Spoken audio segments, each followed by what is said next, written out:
आज के क्लास में हम लोग समझेंगे ऑक्सीडेशन नंबर के बारे में। ऑक्सीडेशन नंबर कैसे निकाला जाता है तो देखते हैं ऑक्सीडेशन नंबर कैसे निकालते हैं। ऑक्सीडेशन नंबर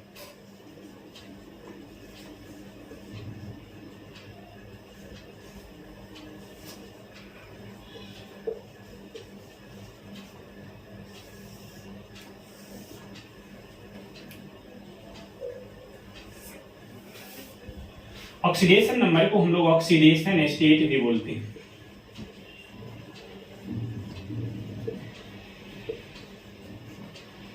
ऑक्सीडेशन नंबर को हम लोग ऑक्सीडेशन स्टेट भी बोलते हैं। ये हम लोग कैसे निकालते हैं? इसको निकालने के लिए हमको दो एलिमेंट्स का ऑक्सीडेशन नंबर याद रखना होता है। दो एलिमेंट्स का ऑक्सीडेशन नंबर याद रखना पड़ता है। फर्स्ट हाइड्रोजन का ऑक्सीडेशन नंबर +1 होता है। जनरली हाइड्रोजन का ऑक्सीडेशन नंबर +1 होता है और ऑक्सीजन का ऑक्सीडेशन नंबर -2 होता है। ये दो बात हमें याद रखना है। लेकिन हाइड्रोजन जब मेटल के साथ होता है, जब हाइड्रोजन मेटल के साथ होता है तो इसका ऑक्सीडेशन नंबर -1 होता है। और जब ऑक्सीजन परऑक्साइड फॉर्म में होता है, जब ऑक्सीजन परऑक्साइड फॉर्म में होता है तो ऑक्सीजन का ऑक्सीडेशन नंबर -1 भी होता है। ये हम लोग बाद में देखेंगे, ये परऑक्साइड वाला केस बाद में देखेंगे। अभी हम लोग देखें सिंपल ऑक्साइड, सिंपल कंपाउंड में किसी भी एलिमेंट्स का हम ऑक्सीडेशन नंबर कैसे निकालते हैं। जैसे एग्जांपल लेते हैं H2SO4 में S का हमको ऑक्सीडेशन नंबर निकालना है। मान लेते हैं S का हमको ऑक्सीडेशन नंबर निकालना है। किसका ऑक्सीडेशन नंबर निकालना है? S का। S को हम लोग X मान लेंगे।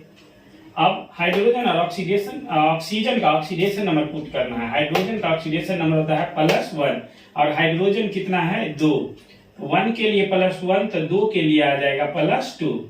ऑक्सीजन का ऑक्सीडेशन नंबर -2 होता है और ऑक्सीजन कितना है? 4, तो लिखेंगे -8 और बराबर में हमको लिखना है 0, क्योंकि ये न्यूट्रल मॉलिक्यूल्स है। पूरे जो ये कंपाउंड्स है वो total charge on A molecules will be 0। किसी मॉलिक्यूल्स पर टोटल चार्ज जो होता है वो 0 के बराबर होता है। इसको हम सॉल्व कर लेंगे तो x बराबर क्या आ जाएगा? +6। कहने का मतलब ये हुआ इस कंपाउंड में सल्फर का ऑक्सीडेशन नंबर +6 है। ये +6 इसका क्या मतलब होता है? +6 जो ये ऑक्सीडेशन नंबर है इसका क्या मतलब, ये क्या इंडिकेट कर रहा है? इसका मतलब ये हो गया होगा जब H2SO4 का निर्माण हुआ होगा, ये मॉलिक्यूल्स जब बना होगा तो सल्फर अपना 6 इलेक्ट्रॉन लॉस किया होगा। पॉजिटिव ऑक्सीडेशन नंबर का मतलब होता है लॉस ऑफ इलेक्ट्रॉन्स। अगर ऑक्सीडेशन नंबर नेगेटिव में आता है तो इसका मतलब गेन ऑफ इलेक्ट्रॉन्स होता है। जैसे हम NH3 का एग्जांपल ले रहे हैं। NH3 का अगर हमको ऑक्सीडेशन नंबर निकालना है, इसको हम लोग क्या करेंगे? X मान लेंगे। और हाइड्रोजन का कितना होता है? +1 और हाइड्रोजन कितना है? 3, तो क्या लिखेंगे? +3 बराबर में क्या लिखना है? 0। तो X बराबर क्या लिखेंगे? -3। तो यहाँ पर हम देख रहे हैं N का ऑक्सीडेशन नंबर जो है वो आ रहा है -3, मतलब माइनस में आ रहा है। यहाँ पर ऑक्सीडेशन नंबर माइनस में आ रहा है, यहाँ पर ऑक्सीडेशन नंबर प्लस में आ रहा है। तो जब प्लस में ऑक्सीडेशन नंबर आता है इसका मतलब होता है इलेक्ट्रॉन का लॉस होना, और माइनस में अगर ऑक्सीडेशन नंबर आ रहा है इसका मतलब इलेक्ट्रॉन का गेन होना। इसका मतलब ये हुआ यहाँ पर नाइट्रोजन जो है वो 3 इलेक्ट्रॉन जो है वो गेन कर रहा है, यहाँ पर सल्फर जो है वो 6 इलेक्ट्रॉन लॉस कर रहा है। तो प्लस में आएगा इसका मतलब इलेक्ट्रॉन लॉस कर रहा है, और माइनस में आ रहा है इसका मतलब इलेक्ट्रॉन गेन कर रहा है।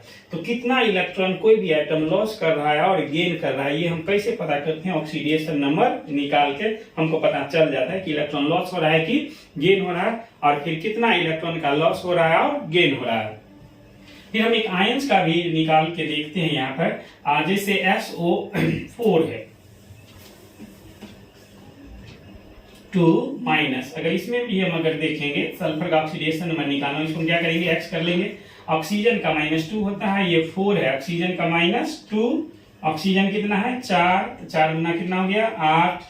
अब बराबर में हम क्या लिखते थे? 0, लेकिन 0 लिखते थे कब?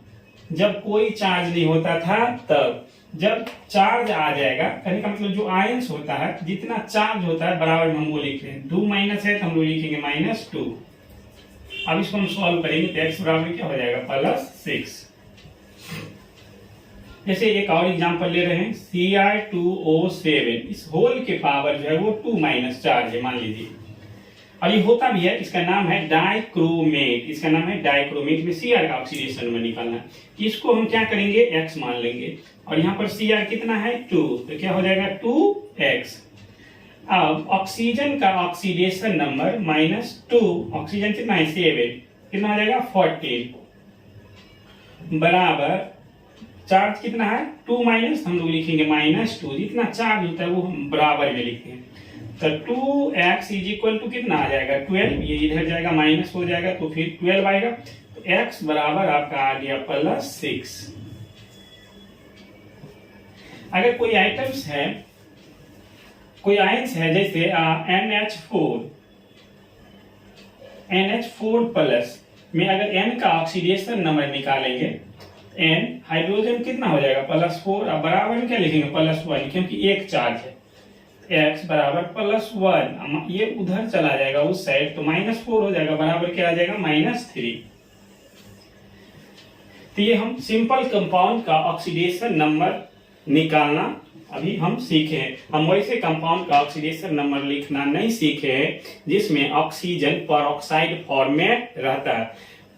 जिसके कंपाउंड्स में ऑक्सीजन परऑक्साइड फॉर्म में रहता है वहां पर ऑक्सीजन का ऑक्सीडेशन नंबर -1 होता है। तो उसके लिए अब ये हमको कैसे पता चलेगा कि कंपाउंड में ऑक्सीजन जो है परऑक्साइड में, तो इसके लिए आपको मॉलिक्यूल्स का संरचना सूत्र बनाने आना चाहिए, मतलब स्ट्रक्चर बनाने आना चाहिए। लेविस स्ट्रक्चर जो होता है जो हम केमिकल बॉन्ड में पढ़ते हैं वो हमें बनाने आना चाहिए। जब हम वो बना लेंगे तो हमें पता चल जाएगा कि ऑक्सीजन परऑक्साइड फॉर्म में है कि नहीं है।